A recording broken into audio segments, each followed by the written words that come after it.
Welcome back, guys, to the chapter of center of motion, है ना। ठीक है, COM, centre of mass, centre of motion, कुछ भी बोलो इसको। ठीक है, मोशन का भी तो सेंटर ही हो रहा है ना। Centre of mass, centre of motion के चैप्टर में है। लास्ट लेक्चर को कोशिश करते हैं कंप्लीट करने की जल्दी से जल्दी। ठीक है, तो ये है, इसमें पढ़ेंगे हम कोलिजन्स के बारे में। ठीक है, कोलिजन्स। तो कोलिजन क्या होता है? दो बॉडीज का टकराव आपस में होता है, ऐसे लगता है एक दूसरे के साथ। ठीक है, कोलिजन हो रहा है, कोलिजन। ठीक है, तो इसको बोलते हैं, two types of collision are there. ठीक है, तो हेड ऑन कोलिजन होता है एक होता है ओब्लिक कोलिजन, है ना। हेड ऑन का मतलब क्या है? ये है एक बॉल, ये है दूसरी बॉल। जब ये एक दूसरे से इस तरह टकरा रही है आके, तो इसको बोलते हैं हेड ऑन, है ना। अब लेकिन ये ऐसे भी तो टकरा सकती थी ना, ये ऐसे जा रही थी, ये ऐसे जा रही थी, तो ये एक दूसरे से इस तरह से टकराई ना, है ना। मतलब ये एक तरह से यहाँ पे आके ऐसे टकराएंगी ना, यहाँ पे कोलिजन होगा। यहाँ पे क्या हो रहा था? ऐसे ही हो रहा था, सीधा सीधा पूरा का पूरा। ठीक है, तो ये है हेड ऑन, ये है ओब्लिक। तो हेड ऑन में देखो यहाँ पे क्या हो रहा है, ये है इसका वेलोसिटी वेक्टर दोनों के, और यही है इनकी लाइन ज्वाइनिंग द सेंटर, है ना।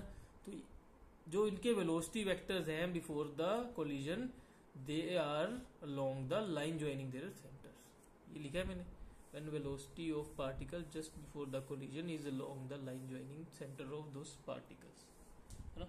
इसको बोलते हैं लाइन ऑफ इम्पैक्ट। यहाँ पे लाइन ऑफ इम्पैक्ट है ये, और मोशन लाइन ऑफ वेलोसिटी है ये, है ना। तो दोनों यहाँ पे ओब्लिक है ना, यहाँ पे क्या है? एकदम हेड ऑन है दोनों चीजें। लाइन ऑफ इम्पैक्ट और लाइन ऑफ मोशन सेम है ना यहाँ पे, और यहाँ पे अलग अलग है। ठीक है, तो ये जहां पे सेम है वो हेड ऑन है, यहाँ पे अलग अलग है वो है ओब्लिक। ठीक है, समझ गए, है ना। तो कोलिजन में नेक्स्ट कंसेप्ट है कोफिशिएंट ऑफ रेस्टिट्यूशन, जिसको ई से डिफाइन करते हैं। बहुत इंपॉर्टेंट कंसेप्ट है यार। ठीक है, बहुत इंपॉर्टेंट, अच्छे से समझना इसको। तो इसको डिफाइन करते हैं। देखो, अब ये आ किस में रहा है? कोलिजन में आ रहा है ना। तो कोलिजन में होता क्या है? दो बॉडी आके एक दूसरे से टकराती हैं, और उसके बाद दूर चली जाती हैं। ठीक है, पहले क्या होता है? आती हैं एक दूसरे की तरफ, टकराती हैं, और फिर दूर चली जाती हैं। यही होता है ना। ठीक है, तो इस पूरे चीज को ना मैं एक कोफिशिएंट से डिफाइन कर देता हूं। क्या है? उसको बोलते हैं कोफिशिएंट ऑफ रेस्टिट्यूशन, ई। उसको मैं लिखता हूं वेलोसिटी ऑफ सेपरेशन। सेपरेशन कब हो रहा है? आफ्टर द कोलिजन हो रहा है ना। तो velocity of separation divided by velocity of approach. अब अप्रोच कब हो रही थी? Before the collision.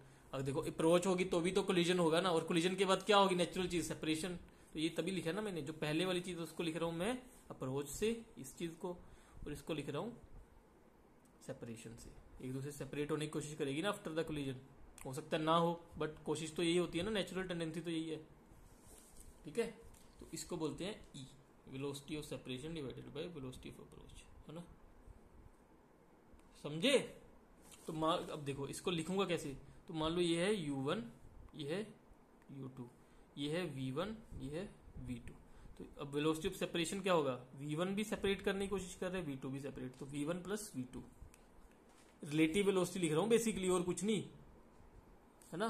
तो किसके रिस्पेक्ट में कितनी दूर, कैसे दूर जा रहा होगा किस वेलोसिटी से? v1 प्लस v2 से। और अप्रोच कैसे हो रहा होगा इसके रिस्पेक्ट में? ये u1 प्लस u2। तो इसको मैं लिख दूंगा, ई को क्या लिख दूंगा? Velocity of separation v1 plus v2 divided by u1 plus u2। ठीक है, एग्जाम्पल है ये बस, और कुछ नहीं है। ठीक है, तो इसको ऐसे लिख देते हैं। जैसे कि अब इसकी एग्जांपल देखो तो क्या है? मान लो इनिशियली ये था u1 से, ये था u2 से। आफ्टर द कोलिजन ये हुआ v1 से, ये v2 से। तो इसमें कोफिशिएंट ऑफ रेस्टिट्यूशन क्या लिखोगे? Velocity of separation divided by velocity of approach. अब सेपरेशन में देखो क्या आ रहा है, ये जो सेपरेट होने की टेंडेंसी में कंट्रीब्यूट कर रहा है ये वाला, लेकिन ये पास आ रहा है v1 से। तो नेट क्या हुआ? v2 minus v1, velocity of separation, ये लिख दिया। अब अप्रोच देखो, बिफोर द कोलिजन, ये पास आने में कंट्रीब्यूट कर रहा है, बट ये दूर जा रहा है। तो ये यहाँ पे क्या लिखूंगा मैं? u1 minus u2। ये अप्रोच में कंट्रीब्यूशन ये हो रहा है ना नेट, यही हो गया मेरा रेस्टिट्यूशन कोफिशिएंट ई। इससे सारा का सारा कोलिजन डिफाइन हो गया एक इक्वेशन छोटी सी लिखने से। ठीक है, अब देखो, इसको प्रैक्टिकल लाइफ में लिखते कैसे हैं? जब E1 होता है, when velocity of separation is equal to velocity of approach, जैसे जितनी टेंडेंसी आने की थी उतनी सी दूर जाने की है, तो उसको बोलते हैं परफेक्टली इलास्टिक कोलिजन। ठीक है ना, सब चीजें सेम हो रही है ना, जितनी टेंडेंसी से आ रहे हैं उतनी टेंडेंसी से वापस जा रहे हैं, तो इलास्टिक कोलिजन हो रहा है। ठीक है, इलास्टिक कैसे? जब मैं बॉल को एक जो बाउंसिंग बॉल होती है उसको ऐसे फेंकते हैं तो वो उतनी जोर से वापस आती है ना। एक बाउंसिंग बॉल को वॉल पे ऐसे मारते हैं तो वो यहाँ पे टकराते उतनी जोर से वापस आ जाती है। तो क्या हो रहा है? Velocity of separation is equal to velocity of approach हो रही है ना, बॉल और वॉल के बीच में, बॉल और वॉल के बीच में velocity of separation is equal to velocity of approach हो रही है ना। यू से मैंने फेंका, यू से वापस आ गया, तो वेलोसिटी ऑफ सेपरेशन क्या हुआ? यू। ये तो जीरो ही है ना हर टाइम बॉल की, तो अप्रोच क्या हुआ? यू, तो यू डिवाइडेड बाई यू, 1 आ गया ना। परफेक्टली इलास्टिक कोलिजन हुआ इसका मतलब।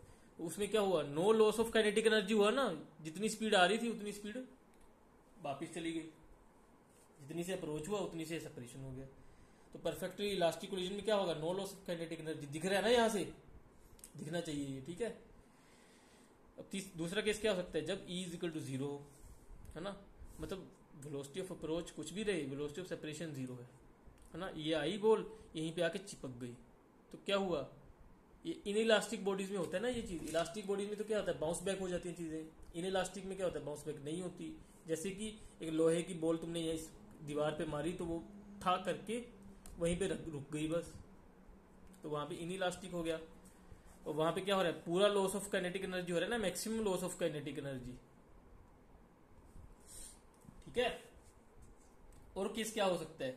अब कोफिशिएंट ऑफ रेस्टिट्यूशन ना भाई 0 से E1 के बीच में वेरी करता है, ये देख लो।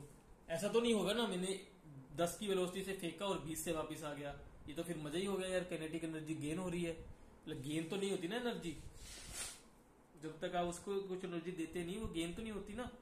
वो थोड़ा उसको कुछ एनर्जी देने बैठी है वहां पे। एक बॉल को आपने एक वॉल से दीवार से हिट किया तो दीवार उसको काइनेटिक एनर्जी थोड़ा इंपार्ट कर देती है ना। ज्यादा से ज्यादा क्या हो सकता है? काइनेटिक एनर्जी लॉस ना हो, समझ? तो इसीलिए E वेरी करता है 0 से 1 के बीच में। ठीक है ना, जी 1 पे देख लिए इलास्टिक है, 0 पे देख लिए इन इलास्टिक है, और बाकी सारे केस हैं जो 0 से 1 के बीच में, उनको बोलते हैं, उनमें भी लॉस हो रहा है ना, कम हो रहा है बट हो रहा है। ठीक है, मैक्सिमम लॉस हो रहा है इन इलास्टिक में। ठीक है, तो चलो एग्जांपल लिखो इसकी। तो कह रहा है कि कोफिशिएंट ऑफ रेस्टिट्यूशन है E, दो बॉडीज ऑफ मास m की, है ना।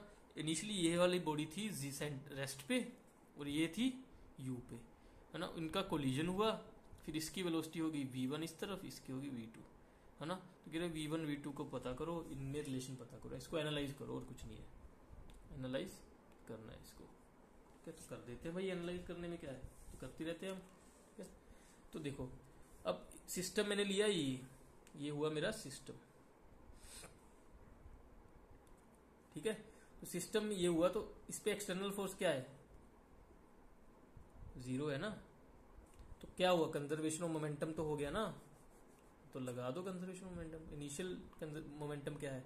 m into u plus m into 0 लिख दिया। फाइनल मोमेंटम क्या है? m into v plus m into v लिख दिया। तो ये क्या निकल के आया? u is equal to v plus v1 plus v2। ठीक है, अब दूसरी इक्वेशन क्या लिखूंगा? कोफिशिएंट ऑफ रेस्टिट्यूशन से, वो भी लिख दो। अब E क्या था? Velocity of separation divided by velocity of approach. अब सेपरेशन क्या हो रहा है? ये सेपरेट कर रहा है, ये कम कर रहा है सेपरेशन को, तो v2 माइनस v1 लिख दिया। ऐसे ही लिखना है बस इसको। अब E लिखने में ना लोग बहुत कंफ्यूज हो जाते हैं, इसलिए बहुत इंपॉर्टेंट कंसेप्ट है। E को कुछ नहीं लिखना, E को बस ऐसे लिखना है, velocity of separation by velocity of approach. Separation कब होगी? आफ्टर द कोलिजन, है ना। और अप्रोच कब होगी? Before the collision. तभी यहाँ पे ये चीजें लिखी है ना मैंने, सेपरेशन होगी आफ्टर द कोलिजन, अप्रोच होगी बिफोर द कोलिजन। ठीक है, ये तो हो नहीं सकता ना कि टकराने के बाद सेपरेशन अप्रोच हो रही है और टकराने से पहले सेपरेशन हो रही है, तो फिर टकरा हो गई क्यों जब पहली सेपरेशन हो रही है टकराने से। ठीक है, तो लिखा वेलोसिटी ऑफ सेपरेशन लिख दिए v2 माइनस v1, और वेलोसिटी ऑफ अप्रोच क्या होगी? u, ये अप्रोच कर रहा है ना, इसको कंट्रीब्यूट कर रहा है, और ये वहीं पे खड़ा है, तो u प्लस 0। ठीक है, तो लिख दिया यहाँ पे। तो ये आ गया E is equal to this. तो यहाँ से इक्वेशन निकल के आई ये। अब इक्वेशन नंबर 1 ये, इक्वेशन नंबर 2 ये, दोनों को साइमल्टेनियसली सॉल्व करो।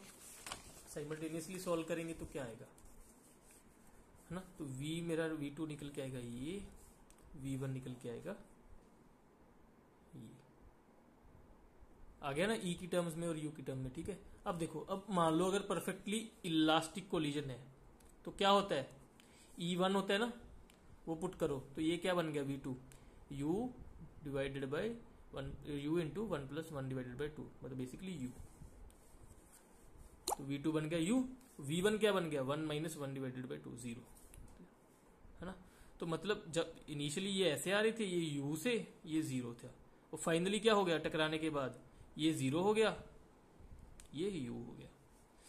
तो काइनेटिक एनर्जी लॉस 0 हुआ ना, half M U square half M U square, है ना। बट इसका सारा का सारा मोमेंटम इसको ट्रांसफर हो गया।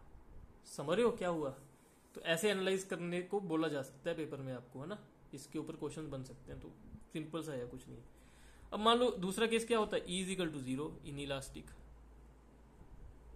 Perfectly inelastic. इसमें क्या होता है, maximum loss of kinetic energy होता है ना। तो देखो इसमें डालो E इज इक्वल टू 0, 0 डालेंगे तो क्या बनेगा, ये बन गया U/2 V2, तो V1 क्या बन गया U/2, है ना। तो क्या हुआ यहाँ पे, देखो इसको देखो, ये U से आ रहा था, ये 0 से रेस्ट पे था, और टकराने के बाद क्या हुआ, यहाँ पे टकराए और इसकी वेलोसिटी होगी U/2, इसकी भी होगी U/2। तो इसका मतलब दोनों एक साथ जुड़ चलने लग गए ना, स्टिक टुगेदर हो गए ना। आया समझ कंसेप्ट, बड़ा सिंपल सा कंसेप्ट है। तो जब इनइलास्टिक होता है ना, तो हमेशा सेम वेलोसिटी हो जाती है और एक दूसरे के साथ चिपक जाते हैं, है ना, बाउंस बैक नहीं करते। पहले मैंने वॉल और बॉल के हिसाब से समझाया था, दीवार और बॉल के हिसाब से, अब दो बॉल्स के हिसाब से समझा दिया, वही चीज समझ गए। अब यहाँ पे लॉस ऑफ काइनेटिक एनर्जी हो रही है ना, तो इनिशियली काइनेटिक एनर्जी क्या थी, हाफ एम यू स्क्वायर, अब क्या है half M U/2 square plus half M U/2 square. तो ये क्या बचा, ये बचा 1/4 m U स्क्वायर। तो 1/2 m U स्क्वायर से 1/4 m U स्क्वायर हो गया ये, है ना। ये क्या हुआ 1/4 m U स्क्वायर बचा ना। तो आधी काइनेटिक एनर्जी लॉस हो गई भाई, आधी बहुत होती है काइनेटिक एनर्जी लॉस होना, ठीक है। पहले इनइलास्टिक में तो 0 ही हो रही थी ना, और मोमेंटम ट्रांसफर हो रहा था, यहाँ पे स्टिक टुगेदर हो गया, काइनेटिक एनर्जी बहुत लॉस हो गई। तो चलो मिलते हैं फिर नेक्स्ट में, छोटा सा कंसेप्ट रह गया वो देखते हैं।